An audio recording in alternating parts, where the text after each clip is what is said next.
Hello and welcome. In this video we're going to talk about the async await feature in JavaScript. First of all, we'll go through brief history of async programming in JavaScript. We'll see how it evolved over time. We'll quickly take a look at the callbacks, promises, generators, and finally async await. So let's get started. Okay, so I already mentioned this, but this is a history of async programming in JavaScript. So it all started back with callbacks in the past, and then we were able to use promises, which was a major shift from callbacks, and then we were also able to use generators. Now I didn't use generators much, I pretty much skipped over them, so I went straight from promises to async await, but generators are in between those two stages. And finally, right now in the present time, we have access to this honestly amazing feature that is called async await. So what I want to do next is I want to present to you a piece of code, and then I want to show you the same piece of code in, say, callbacks, promises, and async and await. For the generators, I honestly wouldn't want to show you that because I personally don't have a lot of experience using generators, so I don't want to show you something that maybe I badly written, so I'm going to skip over the generators. So let me show you that, and here it is. So this is the callback example. Now I really didn't want to create the most complex callback example ever, but trust me that this isn't the worst that you can see. It can get much more uglier than this is right now. So what we have here is a function that is supposed to be an endpoint handler. So for example, let's say you were building some sort of a website, and this handle over here will receive requests from the client. For example, the browser sending requests to the server, and this response object is what you can use to actually write back something to the client, for example to the user browsing your website. So now what we have in this example is we are talking with a database, and let's say we have a table or say a collection of users, and we want to find a particular user that will be sent to us via this request. So we want to call this function user.findById and simply pass this request.userid property, but now this function is async one. We don't know how many milliseconds it is going to actually run for, so we need to do this in async manner because otherwise we're going to block the code, and given that JavaScript is single-threaded language, that wouldn't really work. So now we call this function, and what we do then is we actually pass it as a second argument a totally different function that will get called once this operation finishes. So we say here okay, you go on database and try to find me this particular user, and when you do that, then and only then you call this function that we passed over here. And pretty much everything starting at this line over here and ending over here is the function that we pass to that function over there. Now what this allows us to do is say after this, say on the next line over here, we can maybe do something like console.log, and whatever we do inside that console.log, once this entire code gets executed, will be printed out before we see any of this, because this isn't done instantaneously. But anyway, you can see how it looks like. And when you pass a callback function, so this function over here is called a callback function, that's the reason why this pattern of programming is called callbacks after all. And when you provide a callback function, you should always provide error as a first argument. So then we can easily check if there is an error by first doing that. And only if there is no error, then we can move on and do something else. So in this example, if there were any errors, we would simply respond back to the client, pretty much forwarding that error to the client. Now you see that we have this other argument called user, and what's going to happen is this function over here, user.findById, in case there are no errors and in case it is able to find that particular user, it will send that user to this callback function, and it will be stored in this variable called user. So now we have access to this user in this callback function from here to here by referencing this user variable. So now what we want to do is that user variable is going to have a property called tasks ID, and pretty much in the same manner, let's say that we want to get access to those tasks. So we again query the database for those tasks given by that ID, so we do pretty much the same thing. And then again we supply the callback function again with error as a first argument and now tasks as a second argument. And then we again simply check, and if there were any errors we simply want to respond back to the client with those errors, and if that wasn't the case we want to do something with those tasks instead. So what we want to do is, for example, like imagine that tasks had a property called completed that is a boolean type, and we simply want to change that to be true. So now once we actually modified that row or document in our database, we then want to save those tasks, and saving the tasks is again async operation because it is not done instantaneously. So we again need to provide a callback function to it, and this time we don't want to receive any returned value from it. Instead we just want to make sure that that operation was successful. So then we simply check whether the error was there, and if so we again respond to the client with such error, but otherwise we simply respond back to the clients with the message of tasks completed. Okay, so hopefully like this all makes sense and you're able to understand like the flow, and you're also able to understand like why is there a need for these callback functions. And now let's take a look how all of these, like the exact same code, is handled when it comes to the promises. And this is a promises example, and one thing you can spot straight away is like how much clearer and cleaner this code actually is.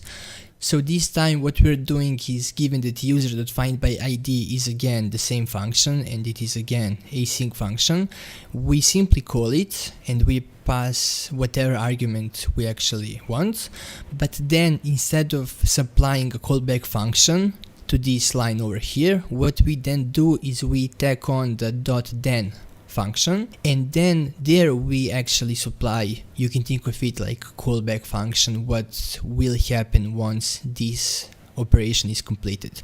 So you can pretty much read it like this, like user.findById requires user ID like started this process, and then once it's actually completed, only then do you do whatever the code is over here.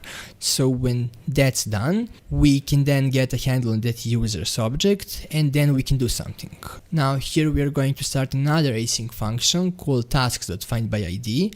So we pretty much just return that, and then what happens is we can just attach on like another then to this piece over here, and then this part over here will only get executed once this async operation inside of here is actually completed.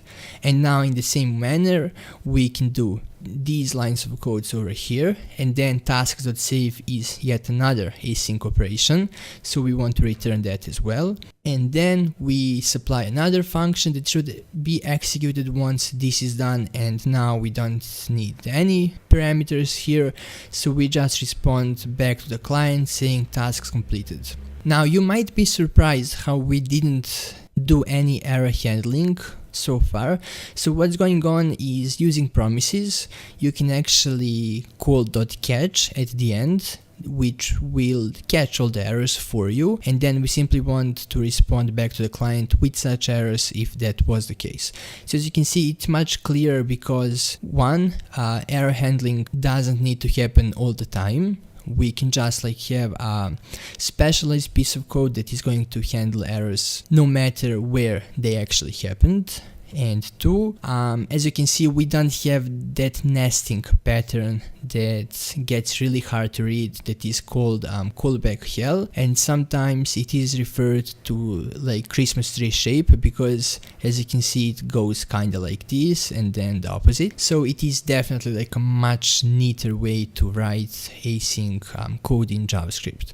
Now let's take a look at the same example using the async await, and here it is. As you can see, it's much more clearer than what we've been able to see previously. It almost looks like a sync and blocking code, but fortunately it isn't. So what's going on here is, whenever you want to write a async await function, you need to write this keyword async before the function keyword, and once you do that, you actually have ability to use this await keyword inside of that function that is declared to be a async function. Async await is actually all promises under the hood. So like if you really want to get a deep and detailed understanding of async await feature, it's best if you learn promises first, but I'll do my best to at least explain you what's going on over here. So first thing you can notice is we have this try catch construct,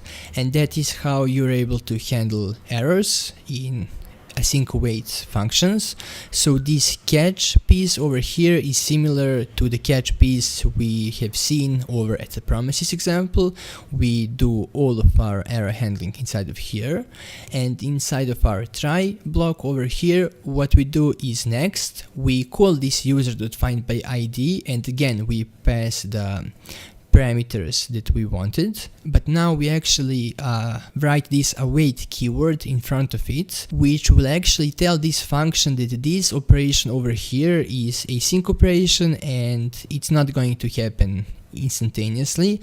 So this pretty much awaits this function to be resolved, and then it stores the result of it in the variable that we assign on the left. And now this next line, tasks equals await tasks.findById, will only execute after the user equals await user.findById gets resolved. So you can almost like read it like a sync blocking code. So next we await for the tasks, and then we supply this user.tasksId as an argument, and then we get those tasks, and then we can simply like tasks.completed equals true, like modify the tasks, and we can also save the tasks. And you can see, because all these three operations are async, we need to put this await keyword in front. And then we can simply response.send to the client back a message saying task completed. Now, if error happened during any of those three operations, the execution flow will jump straight to this catch block over here, and it will respond back to the client with such error. So I hope that now you can appreciate the abilities that async await feature actually gives us as we do our daily JavaScript async programming. So what I want to do next is, I don't want to stop here, but instead I want to go with you through a bunch of async await examples in which I could show you the sequential flow, the parallel flow. I also want to show you like all the loops and iterations that you can do with async await. I'm going to show you some common gotchas that you might be unaware of at this moment, and all in all I just want to like go through a bunch of examples so that you feel confident in your ability to start using this async await feature today. Okay, so now let's do like a bunch of examples so that you can see all the ins and outs of using async await in your code. So what I've done is I've made like three different folders over here. First we have a sequential, then we have parallel, and then we have loops. So those are three topics that we want to go through, and in each of these topics we have like, for the sequential, we have like a naive approach, then I'm going to demonstrate like an issue that happens with it, and then I'll also propose a solution, and that's the same with the parallel. And then for the loops, I'm just going to like go over like the different types of iterations that you can go with using async await, and explain like what you can do and what you can't do.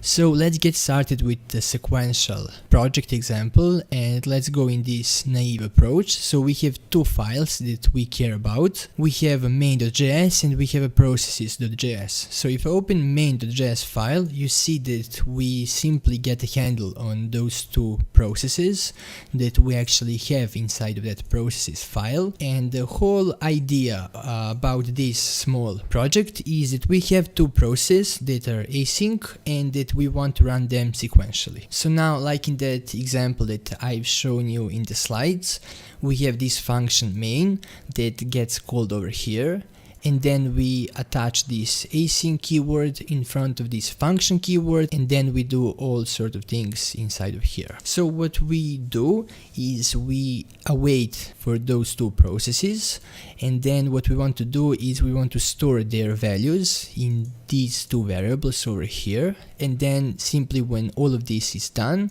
we want to use the console.log to actually print out to the terminal the values that we got from those two processes, and then this console.log is simply for like formatting purposes.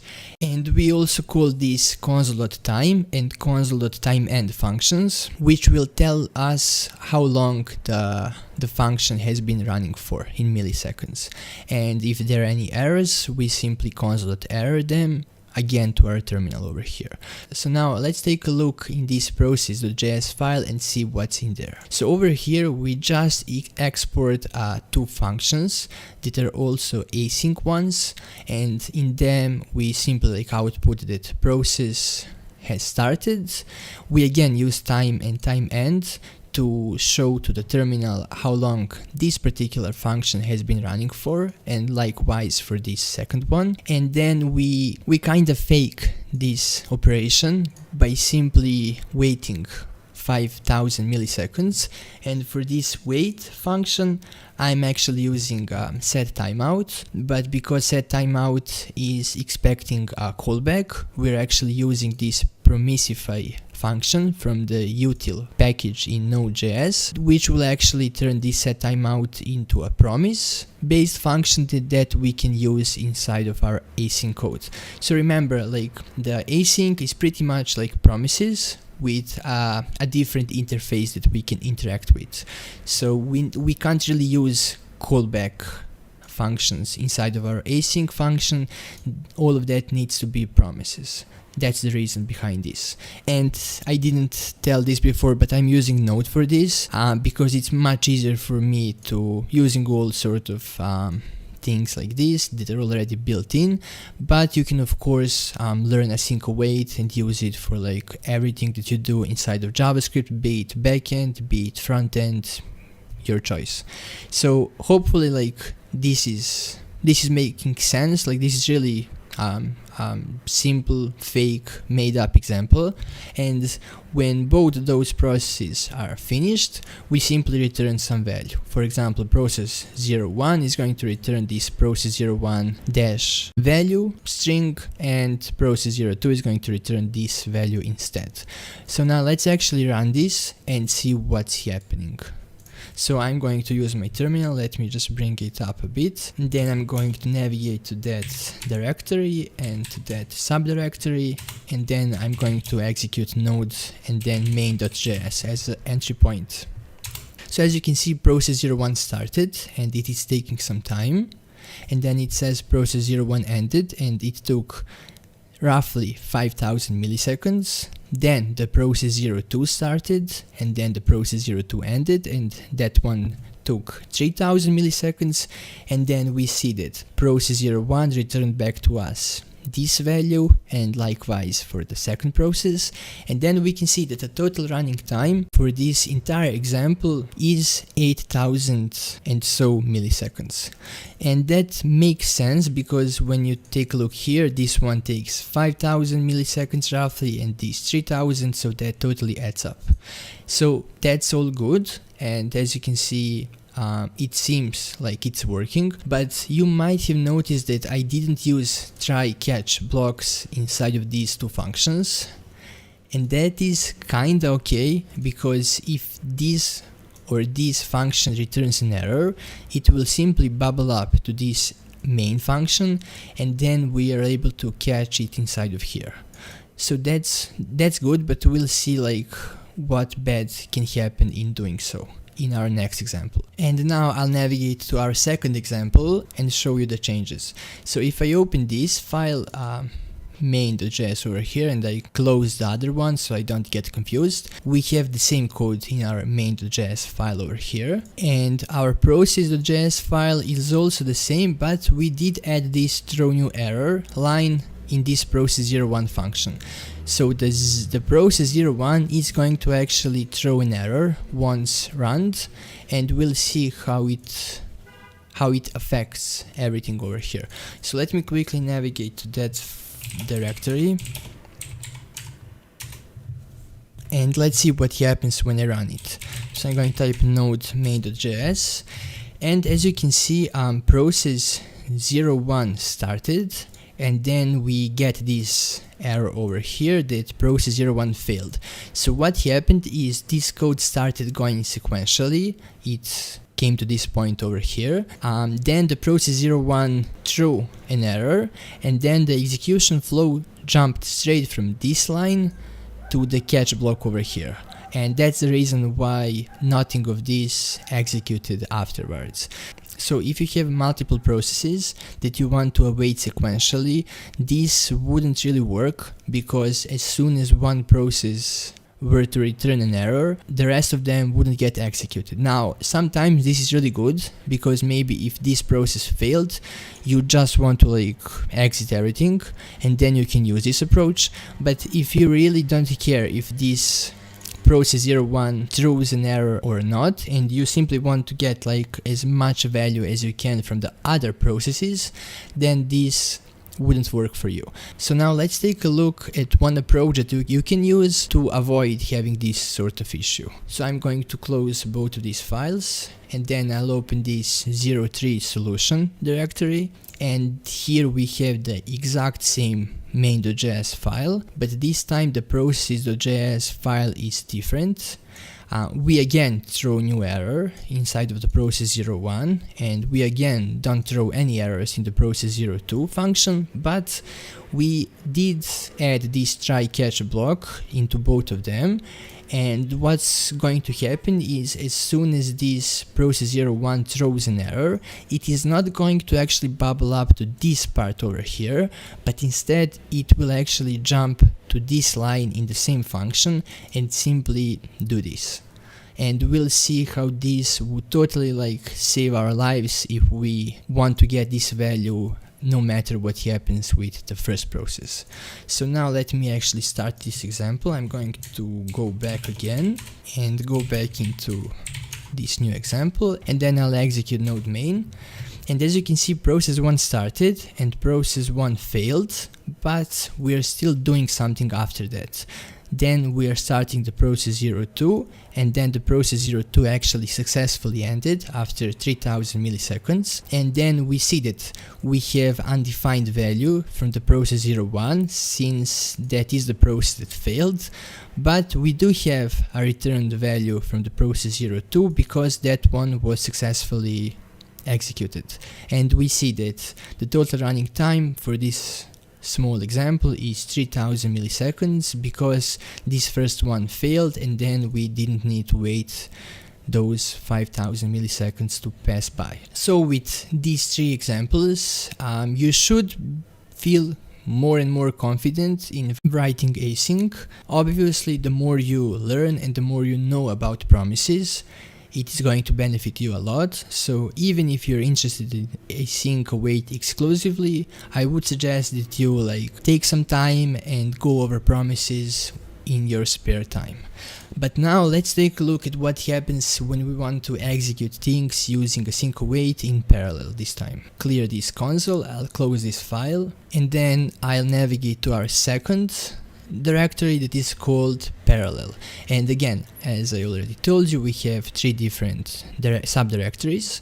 So let's open the first one that is called naive, and let's take a look at it. So this time the idea is the same. Again, we have 2 processes and we want to run them, but this time we want to run them in parallel and not sequentially.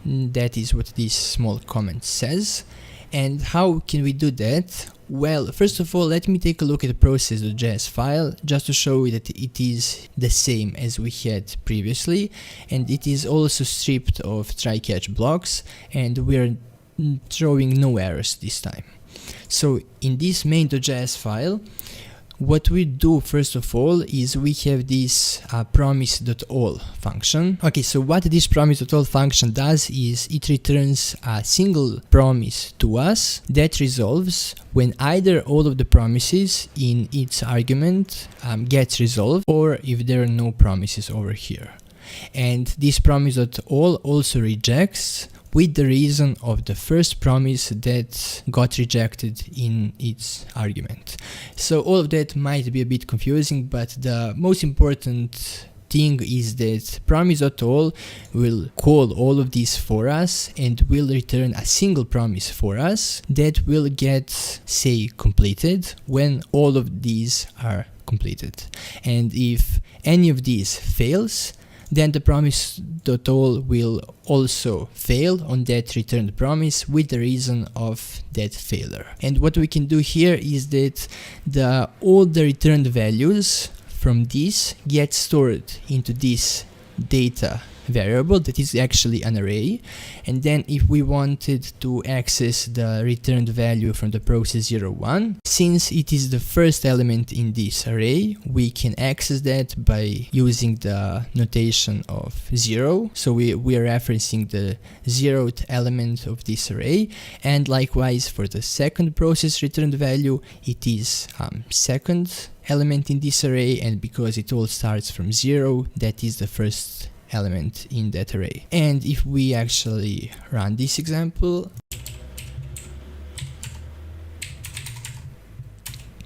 and if I run it, we'll see that both processes this time started straight away.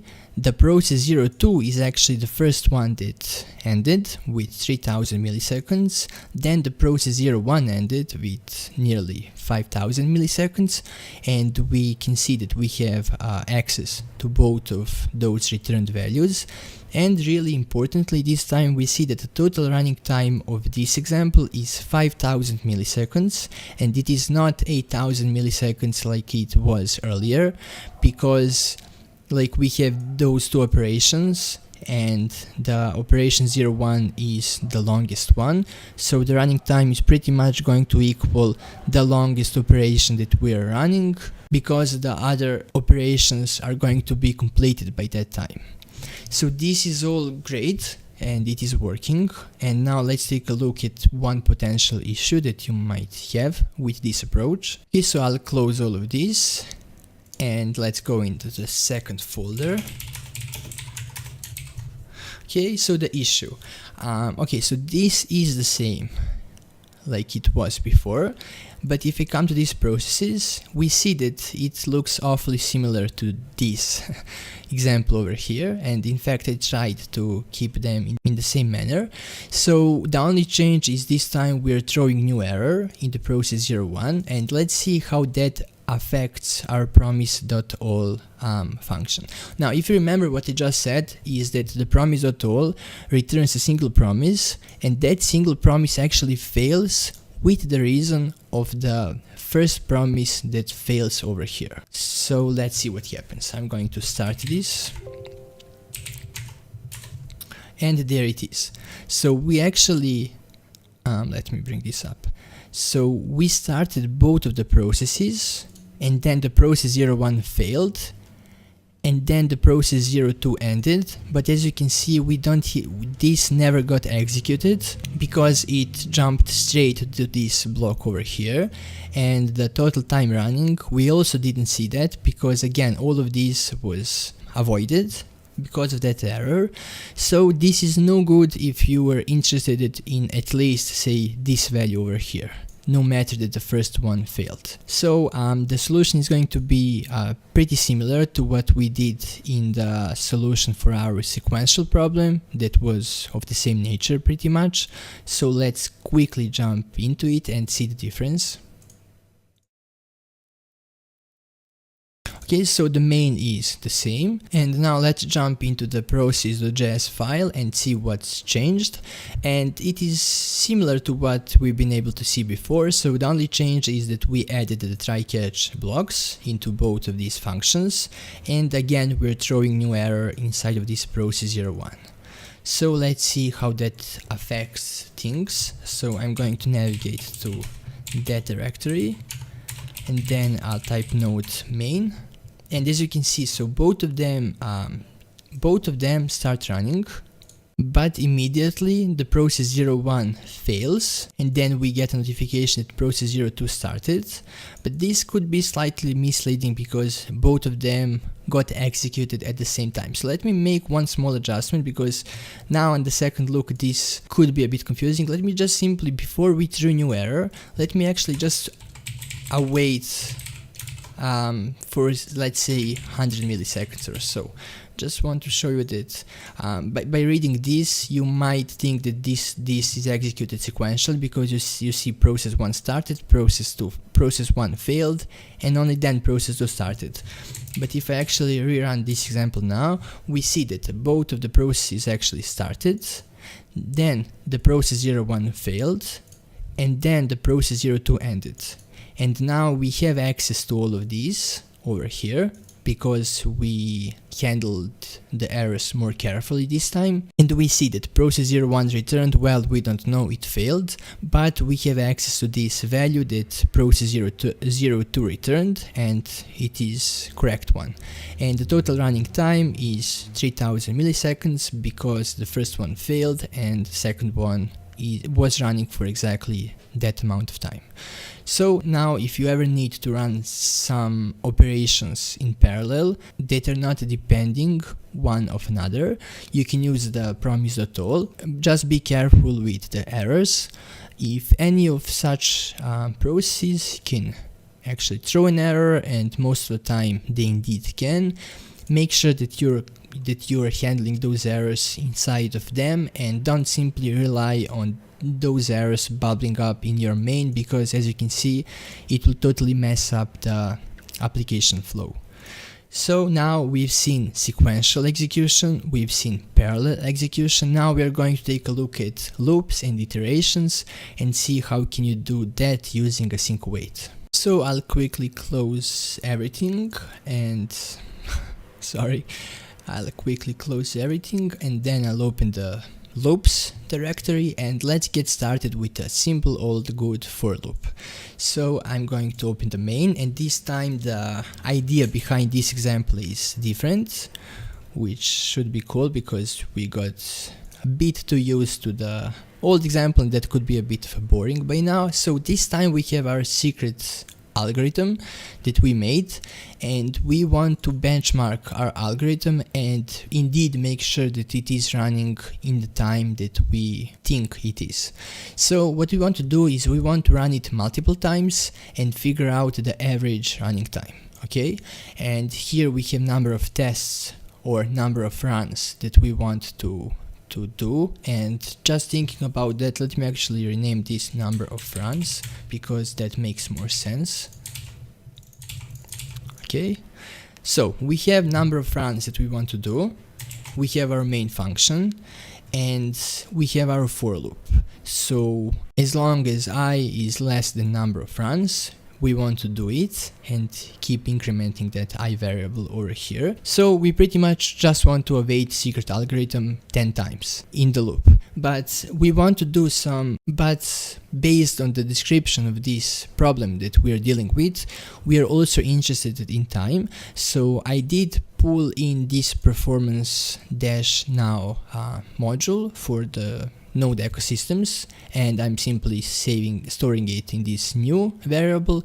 And then what I simply do is I save the start time of each algorithm run, and after it is done, I then save the end time, and then I pretty much calculate the difference, meaning how long this secret algorithm was running for, and then we simply increment this variable that will hold all of the running times of our algorithms. And then what we do is at the end we say total time is exactly that, number of retries is number of runs that we have over here, and then we say the average running time is we simply divide this total time by the number of runs we actually did, and we simply format it to 3 decimal places. And in case of an error, we simply error it over here. So it is really easy. The only confusing part could be this performance now, but that also should make sense.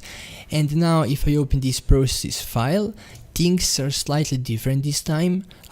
We again export some functions. This time we simply export one function, which is our secret algorithm after all. And then we again use time and time end to measure the running time. By the way, if you're wondering why we didn't simply use time and time end like we did in previous examples to measure this total time over here, well, it's because time and time.end actually just outputs the running time in our terminal, but we need to somehow store them in a variable and be able to divide them by the number of runs. So that's the reason why we needed to use this as well. So now let me get back to this. So what we do is we simply await some time, but this time isn't static. So instead, this is a small function that I wrote that will simply return a number between A and B. So here we're returning numbers between 1 and 7 inclusive. So both 1 and 7 could happen, and then we simply multiply that number with 100, and that's how we get our milliseconds that this secret algorithm should wait for. So it's really simple, and it is all like just made up for this example. But now let me run this and let's see what happens.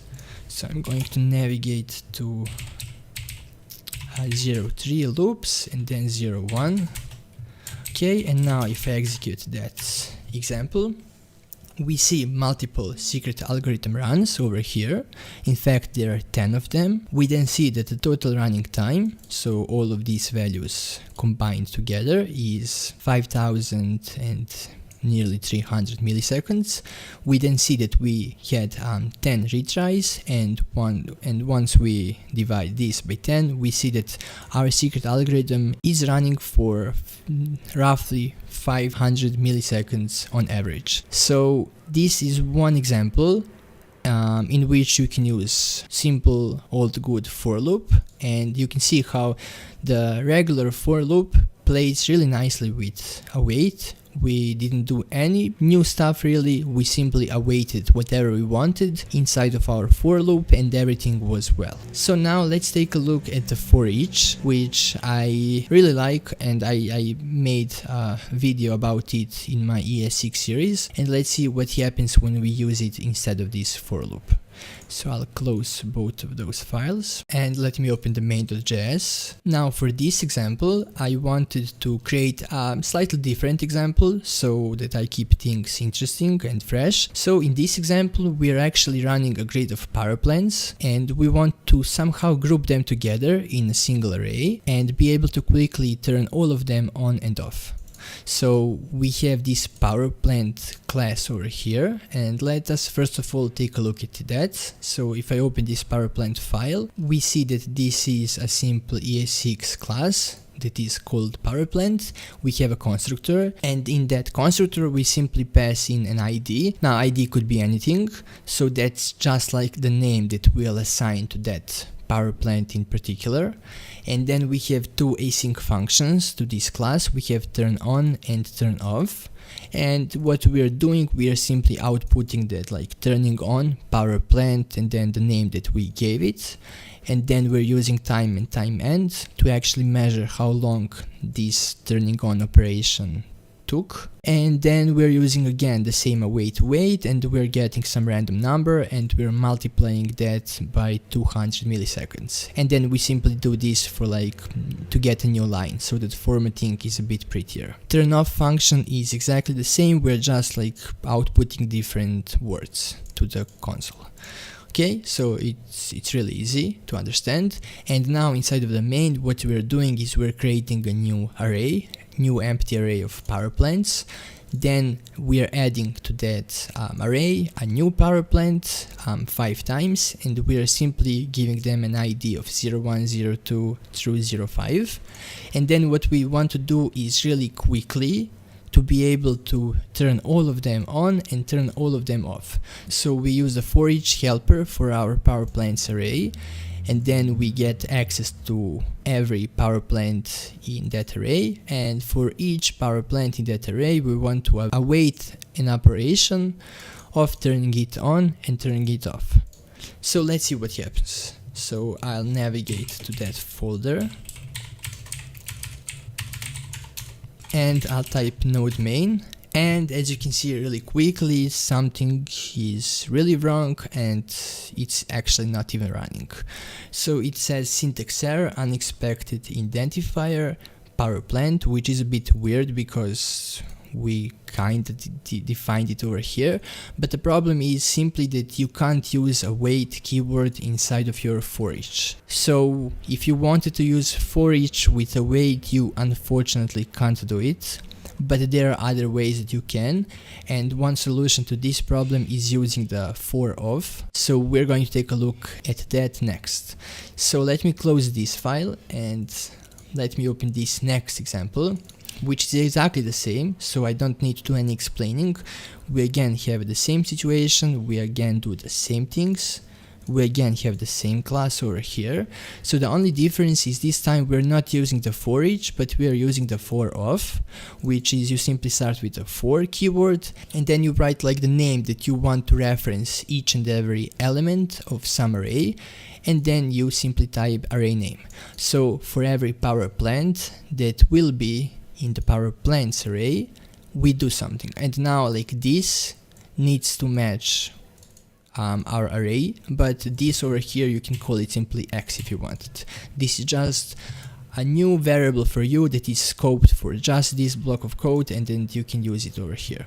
So I'm going to undo that because this makes more sense, but just so you're aware, this is the same that you had over here, so you could call this one x as well.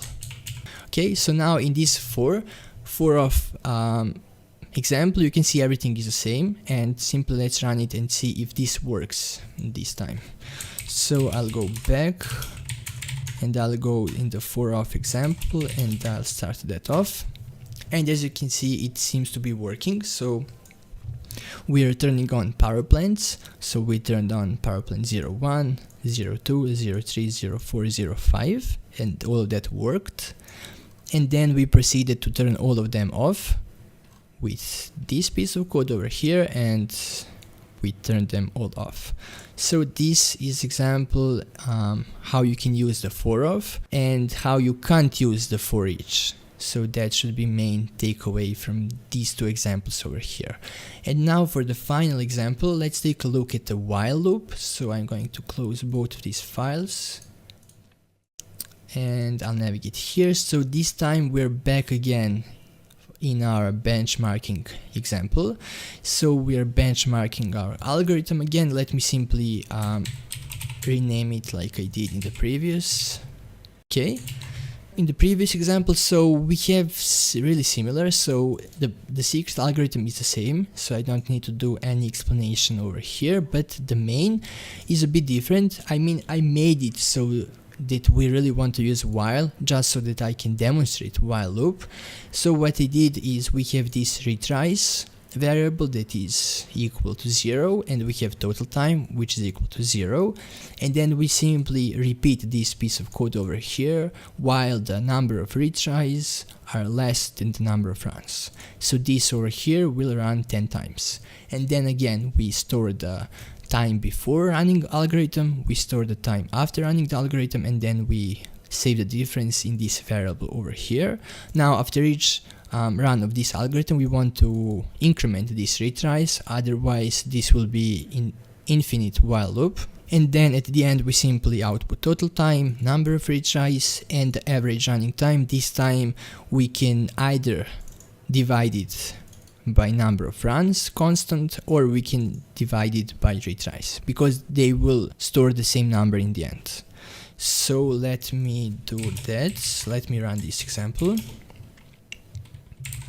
Okay, node main, and let's see what happens. Secret algorithm starts running 10 times, and this is our average running time. So this example simply wanted to demonstrate that you can use while, and that you can simply use a wait keyword in the while, and everything works as you would expect it to. So this is it. I have run out of examples unfortunately, so I don't have anything else to show you, but let's simply do a quick recap. So We've seen that during the evolution of async programming in JavaScript, we had different approaches with dealing the async code.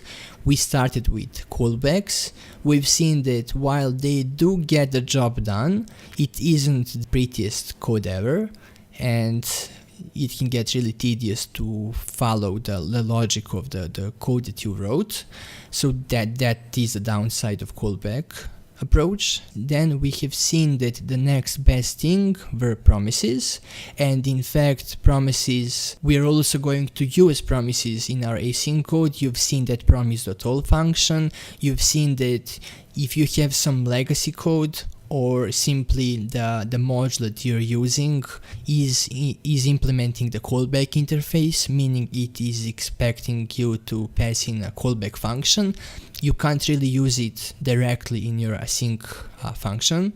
But what you can do is turn that function into a promise, and then you can use it with the await keyword. So promises are really important. They are what allowed the async to actually function. So be sure to study on promises. Then I briefly mentioned generators. Now I don't really have much experience using generators, so I didn't want to rush in and create some examples, because I don't think it's really necessary given that we have access to async await nowadays. And then finally we've seen about async await. We've not only seen a difference in code that it produces in the slide, but I have also walked you through all of these examples, and you will learn how you can do sequential things using async await like this. You've seen the potential issues, you've seen the potential solution in the try catch. Then we went over the parallel flow. You've seen how you can use promise.all function over here. And then we again seen some issues and some solutions.